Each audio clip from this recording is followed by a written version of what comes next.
Hi everyone, welcome back to 78 Reflections. My name is Patty Elaine and I'm so glad you're here. Today we are going to do an alchemy spread. And if you don't already know, I have been doing a series of alchemy spreads inspired by the Temperance card for my Decan stroll. So the way it works is you can see this angel is holding 2 cups and the water is actually flowing, or the fluid is flowing back and forth. It's not just flowing downward. So there's this alchemy that is created. And so we're using this as inspiration, and we're going to have the Zodiac card representing one of the cups, and on the other side the ruling planet, and in the middle is the alchemy that is created from these two, which is the minor arcana card representing the most current decan, which is Taurus 1. So we're also working with our major arcana cards that represent the zodiac and the ruling planet. So with that being said, we are just going to jump right in. So the first decan in Taurus is Mercury in Taurus, and it starts April 20th about to April 30th, and the ruler is Mercury. So let's first take a look at Taurus. We have just entered into the astrological sign of Taurus, and this card here uses the keyword of cultivate for Taurus. And Taurus asks us to hold still, dig in, grow roots, and strengthen over time. The metaphor of growing is plowing the ground, planting the seeds, nurturing the crops with water and fertilizer, and then protecting those crops from predators so that they will bloom into fruition. It's an encouragement to play the long game as you plant and tend our crops. Taurus connects us to the sacred Earth Mother Gaia herself, the physical vessel who holds the spirit and the body in plants and in the earth beneath us. So the card that represents the Taurus is the Hierophant. And now I'm going to go into a little bit of a rant on the Hierophant because I think the Hierophant is one of the most misunderstood cards. And I first despised it, but I've grown to love it, and it's become one of my favorite cards. We're going to take a deeper dive into that. But before we do, let's just see what the rest of the spread looks like, because we also have a ruling planet, and that is Mercury. And we will take a deeper dive into Mercury once we kind of deal with this side of the table. And the Magician represents Mercury. The card in the middle is the card for the current decan, which is the 5 of Pentacles, Mercury in Taurus, and it is also known as the Lord of Worry. And we're going to get into all of that as we work through this today. But before we do that, I do want to spend some time on the Hierophant, because I do think that the Hierophant is very misunderstood. And I think part of the reason why it is misunderstood is because on the face of it, it looks like a spiritual leader, the Pope, most likely. And I think certainly the patriarchal definitions of the Hierophant would be structure, the church, spiritual leaders. But as I've come to know the Hierophant, it's much broader than that. And in fact, I pulled some Hierophants from some decks that I really like, and I think much more depicts the embodiment of the Hierophant as I understand them. And you can see the Ancestor card here. That's the Wildwood Tarot. We have this beautiful, maybe a witch. We have from the Witch's Garden this wonderful wise woman with, the books and the children and the cat. And then let's not forget we could also have a wise man.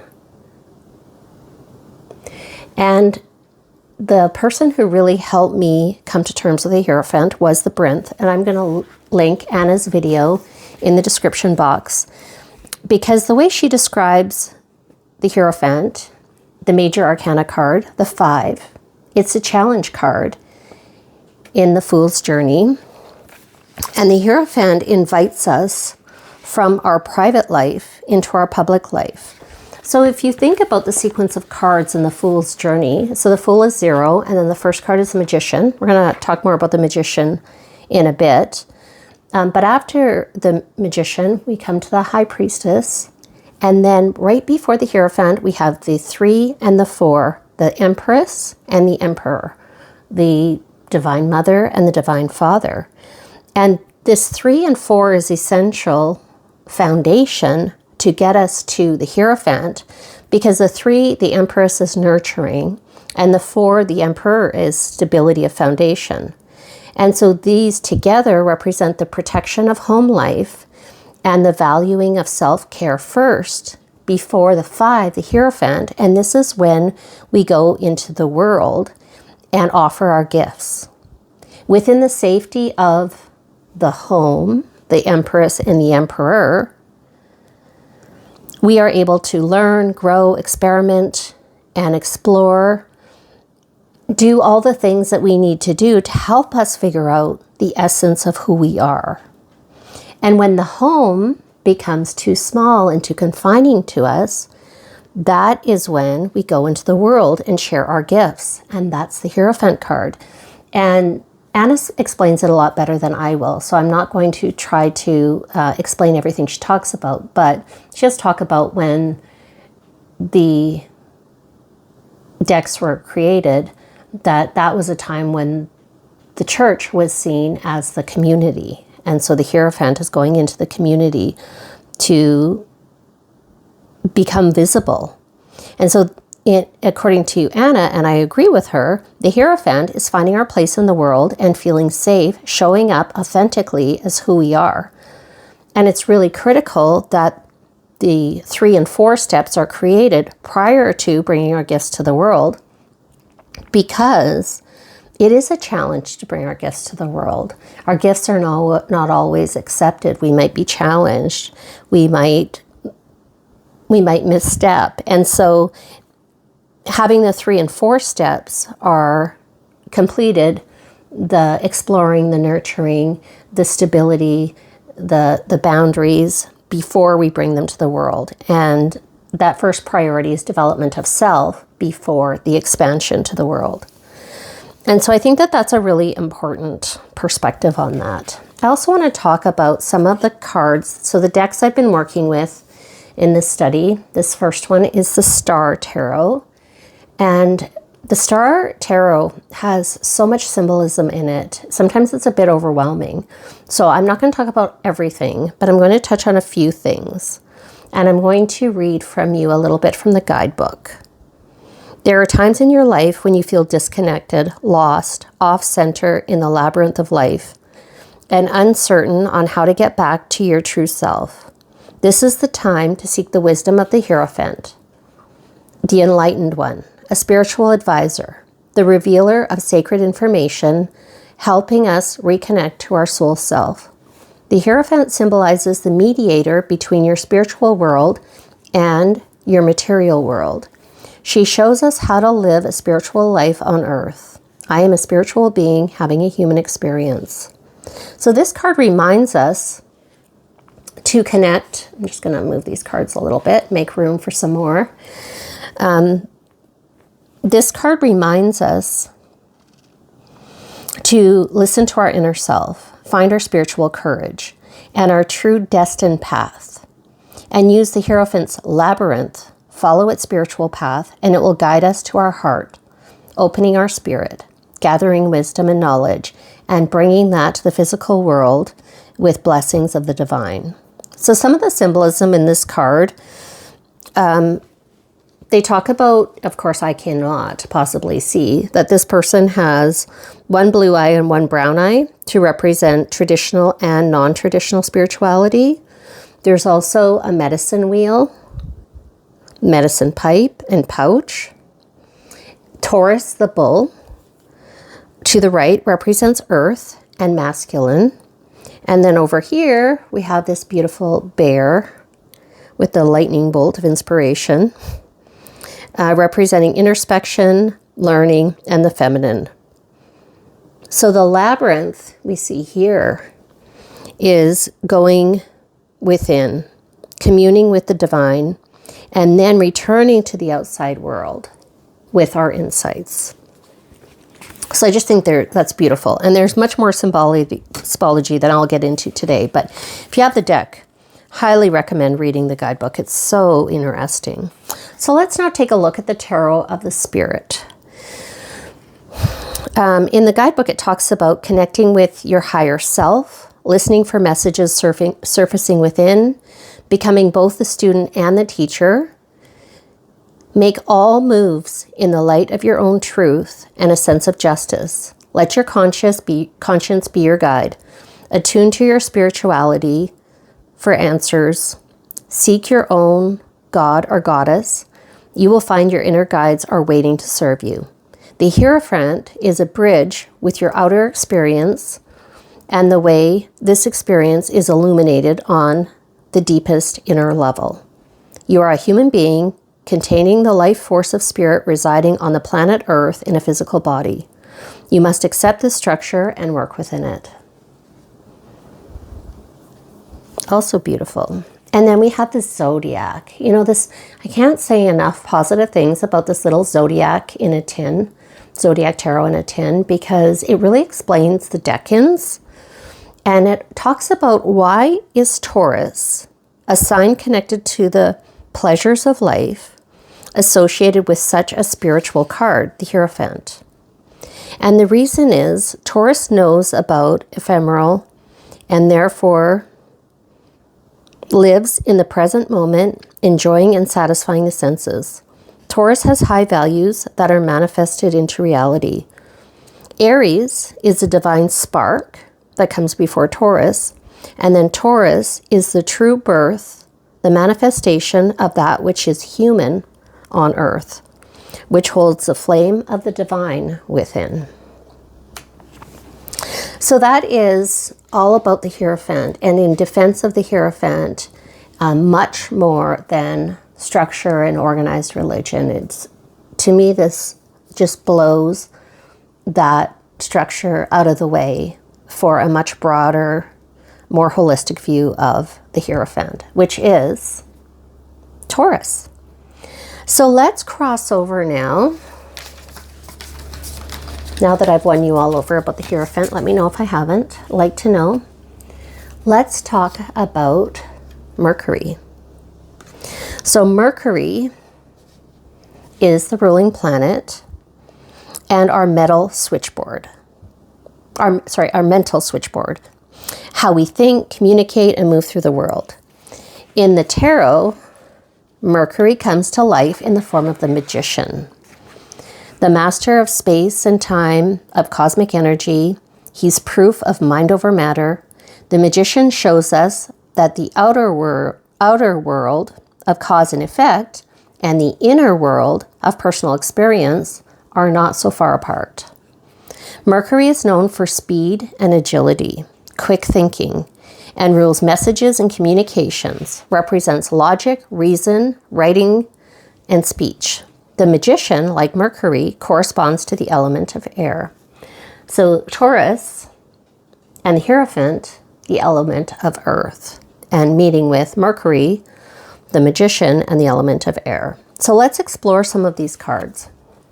I don't have the same desire to defend the magician like I do the Hierophant, but I do love the magician. And in the Star Tarot, we have the magician focused on manifestation and communication, the magician channeling divine inspiration, blending and integrating the four elements of fire, air, water, and earth. The magician extends in both of these images. You can see one hand up to the heavens and one to the earth. And so often you'll hear people say with the magician, as above, so below. And it is connecting those two with his being. The Magician represents the visionary in us, the potential to claim our power. And some of the symbolism, which is common between these two, is we have on the table the symbols of the 4 aces, which is the pentacle, the wand, the cup, and the sword.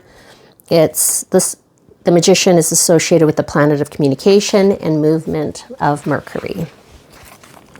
So let's take a look at the tarot of the spirit. And in that one, it's the Magus. This is a really beautiful image. I don't know how easy it is for you to see.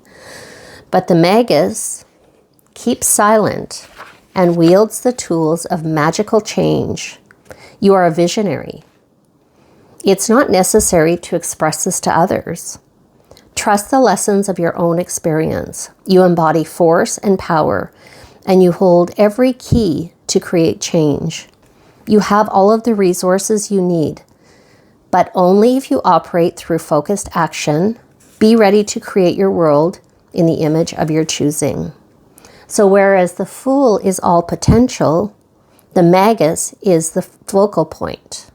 It's key 1 of the major arcana. Through the power of the Magus, potential is focused and brought into existence. And we have the Zodiac, the Magician. The Magician is associated with Mercury, an astrological aspect that describes the field of communication and bright, vibrant intelligence. Mercury is reason and irony, the gifts of the Magician. He represents intellect, our skills, and is connected to written and spoken works. The magic wand of Mercury is the staff. The winged staff that becomes a symbol of medicine.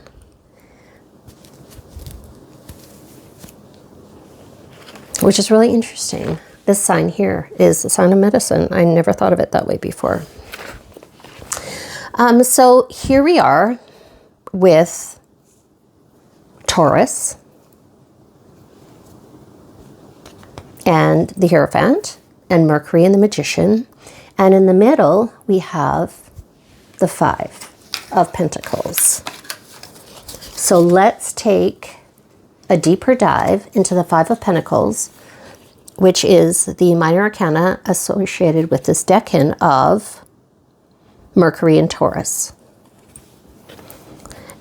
I'm going to start this time with this card, which is from the Zodiac Tarot, because the description in the guidebook really explains it well.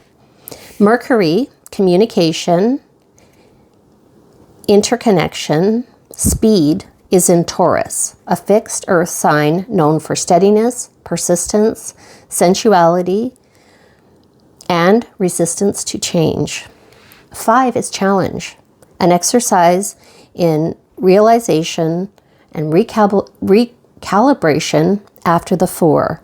The 5 of Pentacles represents scarcity in the material world, lacking nourishment, feeling hungry, tired. A scarcity mindset sets in. And one of the videos I watched this morning talked about how with Maslow's hierarchy of needs, our basic physical needs must be met before we can attend to our spiritual needs. And it's interesting because that's going to come up in some of the guidebook offerings that I'm going to share. So let's talk about the Star Tarot and this 5 of Pentacles. Your personal power has been drained due to worry about health, inner relationships. It puts you into survival mode. The key of the 5 of Pentacles is regaining your faith, having courage to move forward through struggles to places of hope and strength, to raise your gaze and see refuge that is available to you. The gift of the 5 of Pentacles is self-worth, knowing you were born to live an abundant spiritual and material life. Symbolism, we have this weary pilgrim. The wolf is spiritual guide. And the pentacle is the inner guiding light. This is the tarot of the spirit. Let's make room for them right there. You are experiencing a sense of worry. You have provided a reality in which your needs are not met. Your deep truths are dimmed and you experience a sense of alienation. You are alone on the outside. This is a time to recount your successes, examine the progress you have made, and to rearrange your life so that your needs are met and your heart and spirit are rewarded. Physical deprivation. You feel poor, desolate. Your soul is hungry. Your body is tense and stressed. You feel defeated, left out in the cold. This is the stage of the dark night, a time of introspection and re-examination of the systems we have created. In reality, a new energy has appeared. These new influences, which are initially disruptive, will prove to be positive forces, pushing us to a higher level of consciousness. Move through it with integrity. See the situation clearly for what it is. And so in this imagery, it's interesting, we have 4 inverted pentacles. And in the, if you turn them this way, you'll see they're in the correct way. And in this way, they're inverted, which I did not notice originally. And that means that, because the top of the pentacle is spiritual. And so that's on the down, it's inverted, which means our physical needs are taking precedence over the spiritual, which really kind of speaks back to that principle of Maslow's hierarchy of needs, that our basic physical needs have to be met before we can attune to our spiritual needs. Also in this card, the keyhole is symbolic of love being the key that unlocks the door. And it's also, I think, a reminder that when we have this spread, and let me just bring it all back together. So we have Mercury,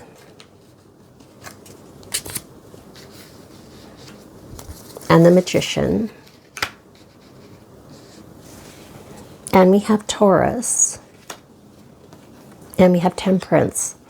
One of the books that I read, and I can't remember which one offhand, but I will link below all of the books I've been referencing, talked about how Taurus and Mercury offer different solutions to this that, sorry, this goes in the middle.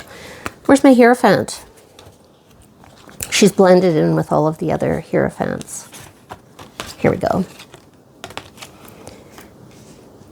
So these people, I mean, they have physical challenges.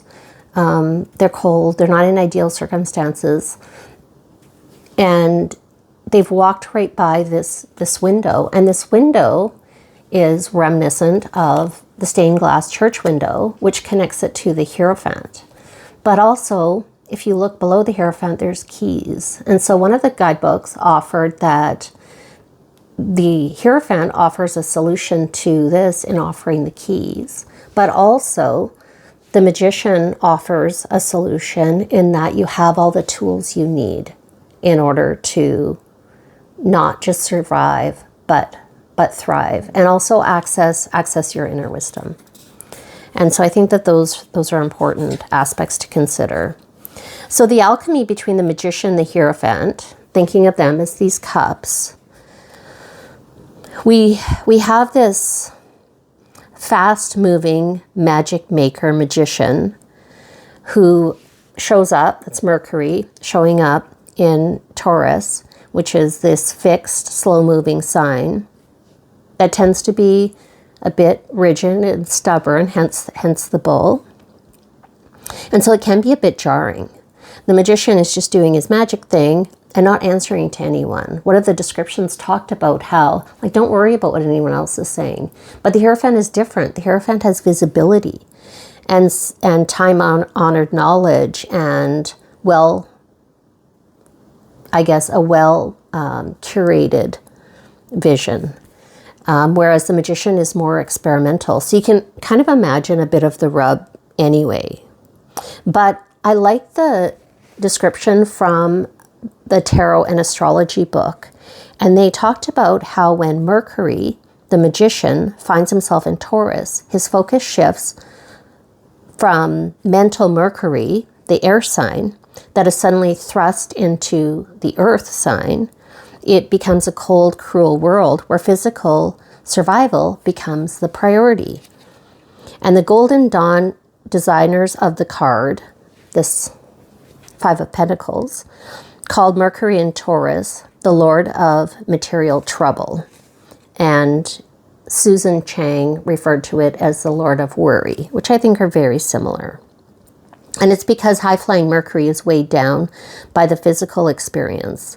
But he can transcend into the physical world by turning to the spiritual realm of teaching and tradition.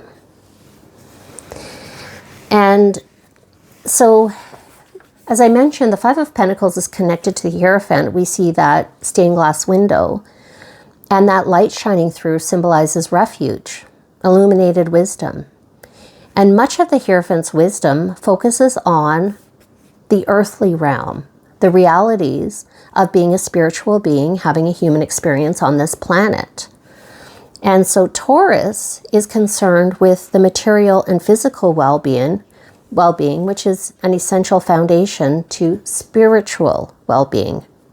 Remember Maslow's hierarchy of needs, but also remember how Anna the Brinth talked about how critical that development under the Empress and the Emperor is to the Hierophant's well-being. So here the Five of Pentacles symbolizes a spiritual refuge and a haven from physical discomfort. So that's how I see the alchemy of this spread. I would love to hear your thoughts on, most specifically, the Hierophant, but also the Five of Pentacles, because some people are surprised to hear the Five of Pentacles is one of my favorite cards. And the reason for that is because whenever I see the Five of Pentacles, I always try to consider, what am I not noticing? What refuge is available to me? What warm place of, physical rest, mental rest, the light of the knowledge is available to me that I am not noticing because I'm looking down at the ground and the journey ahead. So I think it is not a message of hardship, but a message of hope and possibility during challenging times. So thank you for being with me today. I hope you enjoyed this alchemy spread. I will be back for Taurus 2 in about 10 days, and I hope you'll join me then. I also have a Coffee and Cards playlist. If you're interested, please join me over there. Please like the video if you do. Subscribe if you're interested in hearing more from me, and I look forward to seeing you in the next one. Until then.